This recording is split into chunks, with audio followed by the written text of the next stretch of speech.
If you're seeing a GIMP calling error, don't worry, because in this video, I'm going to break down what it means and how to fix the most common causes step by step. This kind of error usually appears when GIMP tries to run a procedure with bad, missing, or out of range data, which means the problem is often not your file, but a script, plugin, or corrupted setting behind the scenes. If this video helps you out, make sure to hit like and subscribe for more quick software tutorials just like this. Now let's get into it.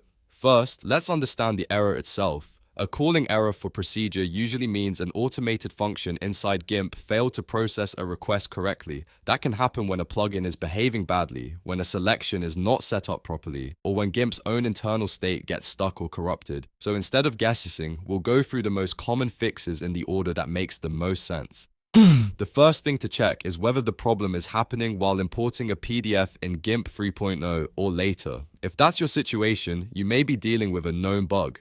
In some newer versions of GIMP, after importing one PDF, the application state can break and the next PDF import triggers a calling error. The quickest fix here is simple. Close GIMP completely, reopen it, and then try importing the PDF again. In many cases, restarting temporarily clears the broken state and lets the import work again. If the error returns later, that points to the same import bug rather than damage to your file. Next, if the error appears when using a third-party plugin like Resynthesizer, Heal Selection, or gmic, the issue is often related to your current selection. This is one of the most common reasons people see calling errors in GIMP. For example, if a plugin says the texture source is empty, that usually means the tool cannot find valid pixels to work with. So check your selection carefully. Make sure you're actually on a layer that contains visible image content. Also, look at your selection settings and turn off feather edges if it's enabled, because feathering can sometimes interfere with how plugins interpret the selected area. If needed, deselect everything, make a fresh selection, and try the filter again. A clean selection often fixes the problem immediately.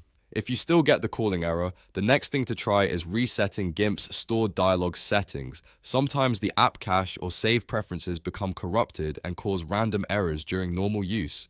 To fix that, go to Edit, then Preferences, then look for Dialog Defaults. From there, click Reset Dialog Defaults. This restores the default dialog behavior and can clear out broken settings that might be causing the procedure error. After resetting, restart GIMP and test the same action again. If you want to be extra thorough, also try closing the program, reopening it, and testing the error with a different image or a different layer. That helps you figure out whether the issue is tied to one file, one plugin, or the whole application. If a plugin keeps failing, it may need to be updated, reinstalled, or temporarily disabled. And if the problem only happens with one specific project, then the file itself may have a layer or selection issue that needs cleanup. The main thing to remember is that a GIMP calling error is usually not a random crash. It is GIMP telling you that some automated command is getting invalid data. So the fix is usually one of three things. Restart GIMP if it's a PDF import bug, correct your selection if a plugin is failing, or reset dialog defaults if the app settings are corrupted. If this tutorial helped, please hit the like button and subscribe for more easy software fixes and step-by-step guides. And if you want, I can also make a follow-up video showing how to fix specific GIMP plugin errors like Resynthesizer, gmic, or Heal Selection in more detail. Thanks for watching, and I'll see you in the next one.